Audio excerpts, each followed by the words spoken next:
Hello guys, সুপ্রিয় দর্শক মণ্ডলী, সবাইকে স্বাগতম আমাদের এই চ্যানেল জে টিভিতে।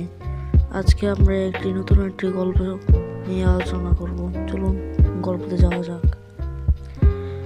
গল্পটি শুরু হয় একটি গ্রাম থেকে। সেই গ্রামের একটি যুবক রাস্তায় সাইকেল নিয়ে বের হয়ে পড়ে, কারণ সে দেখতে চায় আল্লাহকে, সে যেতে চায় জান্নাতে।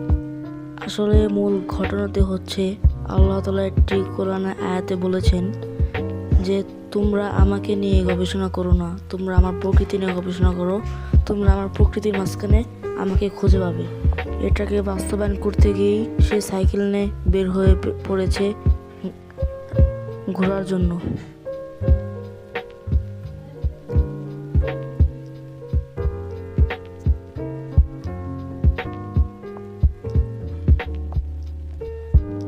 দূর দূরান্ত শুধু মাঠ আর মাঠ দেখা যাচ্ছিল, আর ঝাপসা ঝাপসা কুয়াশা।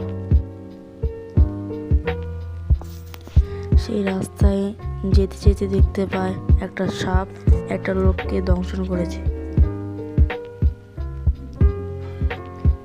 আর সেই লোকটি ব্যথায় চিৎকার করছে। তখন সে তাৎক্ষণিক সাইকেলটি ফেলে দৌড়ে আসে। সেই লোকটিকে জিজ্ঞাসা করার পর সেই লোকটি বলে যে ভাইজান, আমার কাছে এত টাকা নেই যে আমি আমার চিকিৎসা করাবো। কিন্তু সেই লোকটি ভয় পায় না, আশপাশ থেকে কিছু গাছের পাতা এনে সেখানে লাগিয়ে দেয় আল্লাহর উপর ভরসা রেখে, কারণ সে কিছু কবিরাজি জ্ঞান তার ছিল।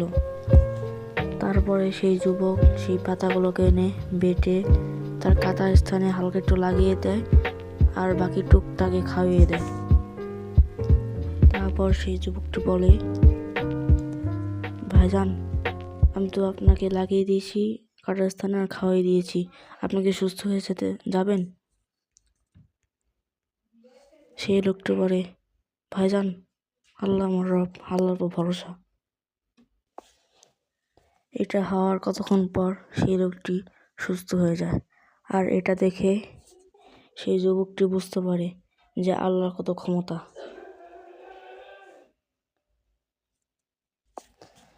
আর তখন সে আর কিছু না ভেবে সে 2 রাকাত নামাজ পড়ে আল্লাহর কাছে কান্নাকাটি করতে থাকে।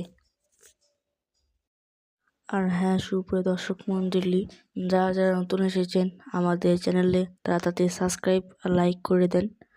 আর এরপর গল্পটিতে বোঝানো হয়েছে যে একটি লোক যে আল্লাহর উপর বিশ্বাস করে কিন্তু সন্দেহ আছে, সে একটা আয়াতের উপর ব্যাখ্যা করে সে গবেষণা করতে যেয়ে সে দেখতে পায় যে আল্লাহ কত বড় নিয়ামত, আর সে ভালো হয়ে যায়। সবাই বেশি বেশি আমল করবো আর নামাজ পড়বো, আর সবাই প্লিজ লাইক সাবস্ক্রাইব করে দেবেন। আর জে টিভির সাথে থাকার জন্য সবাইকে ধন্যবাদ জানিয়ে ভিডিওটা শেষ করছি। আল্লাহ হাফেজ।